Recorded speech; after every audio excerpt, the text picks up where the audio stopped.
सो आज हम देखेंगे रिप्रोडक्शन इन एनिमल्स। ये बहुत इंटरेस्टिंग चैप्टर है, ठीक है, बहुत ज़्यादा डिफिकल्ट नहीं है, थोड़ा सा इजी है, बट ठीक है, इसको देखते हैं। सो इसको स्टार्ट करते हैं। Do you recall the process of digestion, circulation and respiration? हाँ, हमने ऑलरेडी डाइजेशन, सर्कुलेशन, रेस्पिरेशन ये सारे प्रोसेस पढ़ लिए हैं। These process are essential for survival of every individual. Exactly, हर लिविंग ऑर्गेनिज्म को सर्वाइव करने के लिए ये सारे प्रोसेस क्या है, इंपॉर्टेंट है, इसेंशियल है।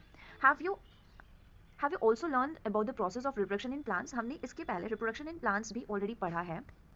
Reproduction is essential for the continuation of the species. For example, मान लो अगर स्पीसीज को कंटिन्यू ग्रो करना है तो उसके लिए कौन सा प्रोसेस इंपॉर्टेंट होता है? उसके लिए हमारा रिप्रोडक्शन प्रोसेस इंपॉर्टेंट होता है। Imagine what would have happened if organism had not reproduce. अगर कोई ऑर्गेनिज्म रिप्रोडक्शन करना बंद कर दे, रिप्रोड्यूस ही ना करे, तो उस तरह के दूसरे स्पीसीज होंगे कहाँ से? वो पॉसिबल नहीं है। फॉर एग्जाम्पल, अगर कैट रिप्रोडक्शन करना बंद कर दे तो नेक्स्ट आपको दूसरी कैट दिखेंगी कहाँ से? ठीक है, इसी तरह से सारे ऑर्गेनिज्म में ये होता है कि अगर कोई ऑर्गेनिज्म रिप्रोडक्शन करना बंद कर दे तो वो स्पीसीज क्या होगा? At the end of the day वो खत्म हो जाएगा वो स्पीसीज। तो स्पीसीज को कंटिन्यूएशन में रखने के लिए रिप्रोडक्शन प्रोसेस क्या है, बहुत इंपॉर्टेंट है।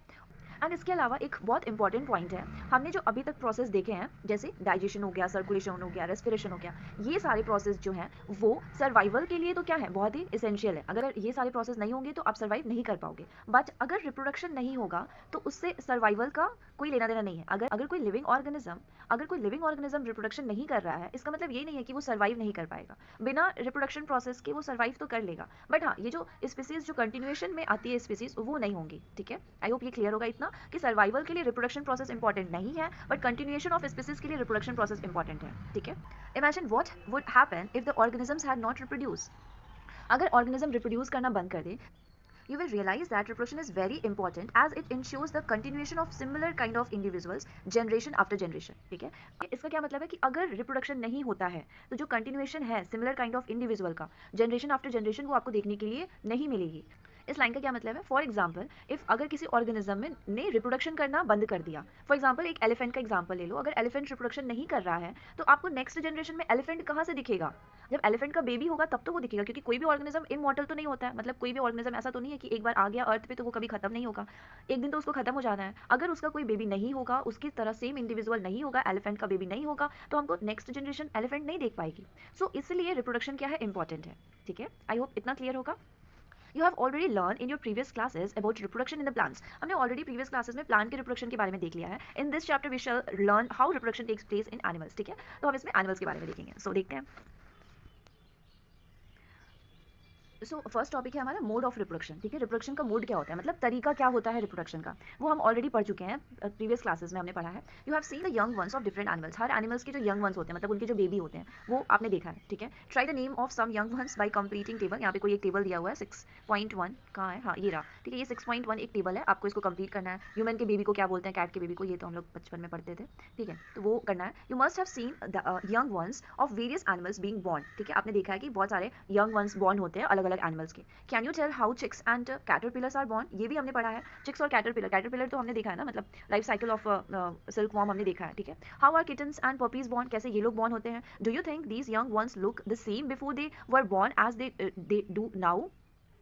क्या आपको लगता है कि ये जो यंग वंस है वो एक तरह से दिखते हैं before they were born as they do now? मतलब बॉर्न होने से पहले जो कैटरपिलर है और जो चिक्स है, क्या वो दोनों सेम दिखेंगे? इसका आंसर है नहीं, वो सेम नहीं दिखेंगे। ठीक है, बट यहाँ पे लिखा है लेट अस फाइंड आउट, इसको हम फाइंड आउट करते हैं। Just as in plants there are two modes by which animal reproduce. दो मोड ऑफ रिप्रोडक्शन होता है एनिमल्स में। First is your sexual reproduction and second is asexual reproduction. ये दो मेथड होता है मोड ऑफ रिप्रोडक्शन, इसको कहते हैं एनिमल्स में। जैसे कि प्लांट्स में होता है sexual reproduction and asexual reproduction, हमने पढ़ा था प्लांट्स में, हमने ऑलरेडी प्रीवियस क्लासेस में पढ़ रखा है कि प्लांट्स में जो रिप्रोडक्शन होता है वो दो मेथड से होता है। एक होता है सेक्सुअल रिप्रोडक्शन, एक होता है एसेक्सुअल रिप्रोडक्शन। सेक्सुअल रिप्रोडक्शन में क्या होता है, वहाँ पे दो पेरेंट्स रिक्वायर्ड होते हैं, और एसेक्सुअल रिप्रोडक्शन में दो पेरेंट रिक्वायर्ड नहीं होते हैं।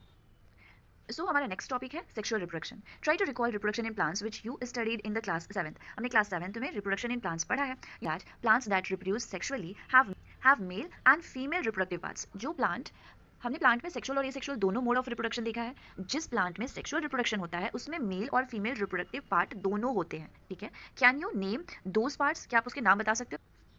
In animal also mails and female have different reproductive parts और ऑर्गन्स। जैसे कि प्लांट्स में कुछ प्लांट्स में मेल और फीमेल पार्ट्स अलग अलग होते हैं, रिप्रोडक्टिव पार्ट होते हैं, वैसे ही फीमेल और मेल रिप्रोडक्टिव पार्ट्स एनिमल्स में भी क्या होते हैं, डिफरेंट होते हैं. Like plants, the reproductive parts in animals also produce gametes that fuse to form zygote. जैसा कि हमने प्लांट्स में देखा था कि पॉलन ग्रेन आता है स्टिग्मा पे, वहाँ से पॉलन ग्रेन अंदर जाता है, अंदर जाके ओव्यूल के साथ फ्यूज करता है, एग के साथ फ्यूज करता है, सॉरी, एग के साथ फ्यूज करता है और जाइगोट बनाता है. वैसे ही सेम एनिमल्स में भी जो रिप्रोडक्टिव पार्ट है वो क्या प्रोड्यूस करते हैं, वो गैमीट्स प्रोड्यूस करते हैं, जो गैमीट्स आपस में फ्यूज करके क्या बनाते हैं, जाइगोट बना लेते हैं. ठीक है.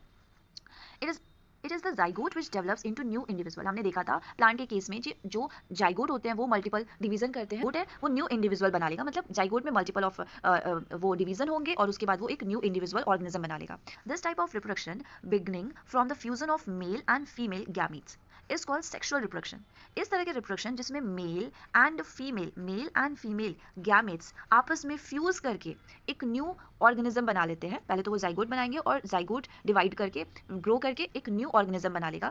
इस तरह के रिप्रोडक्शन को हम क्या कहते हैं, सेक्सुअल रिप्रोडक्शन कहते हैं. ठीक है. आई होप क्लियर होगा इतना. एक बार फिर से सुन लो. मेल और फीमेल गैमेट्स आपस में फ्यूज करके जाइगोट बनाते हैं, जाइगोट मल्टीपल डिवीजन में जाता है और डिवाइड करके ग्रो करके एक न्यू इंडिविजुअल बना लेता है. इस तरह के रिप्रोडक्शन में, इस तरह का रिप्रोडक्शन जहाँ पे हो रहा है उसको हम कहते हैं सेक्सुअल रिप्रोडक्शन. इसमें दो पेरेंट इन्वॉल्व होते हैं, एक होता है मेल, एक होता है फीमेल. मेल से जो गैमीट प्रोड्यूस होगा उसको बोलेंगे मेल गैमीट और जो फीमेल से गैमीट प्रोड्यूस होगा उसको बोलेंगे फीमेल गैमेट्स. ठीक है. आई होप अब क्लियर होगा.